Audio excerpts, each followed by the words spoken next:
আমি জানি কথা না বলার জন্য এমন অনেক সম্পর্ক আছে যেগুলো ভেঙে গিয়েছে, কিন্তু কথা বলার জন্যও তো একটা কথা শোনার মানুষের প্রয়োজন। বুকের ভেতর জমে থাকা অভিমানগুলোর কথা তাকেই জানানো যায় যে সেটার মূল্য দিতে জানে। কোন জিনিসটা তোমায় বদল করছে, তার কোন কথাগুলোয় তুমি কষ্ট পাচ্ছ, তোমার আবেগ, তোমার অনুভূতিগুলো যদি সামনের জন জাস্ট পাত্তা না দেয় অথবা শুনেও না শোনার ভান করে, তাহলে হয়তো সামনের জনকে আর মন খুলে মনের কথা বলে ওঠা হয় না। অভিমান জমতে থাকে মনে এবং আমরা ধীরে ধীরে সেই মানুষটির থেকে দূরত্ব তৈরি করে নিই।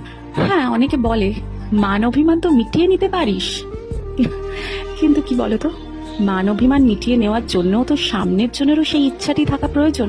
না হলে মান অভিমান মেটাবো কার সাথে, যে আমার কষ্টের কথাগুলো শুনেও শোনে না বা বুঝেও বুঝতে চায় না? বুঝলে বন্ধু, মান অভিমান মেটানোর জন্য শুধু কথা বলা নয়, সেই কথা শোনার মতো লোকেরও প্রয়োজন হয়।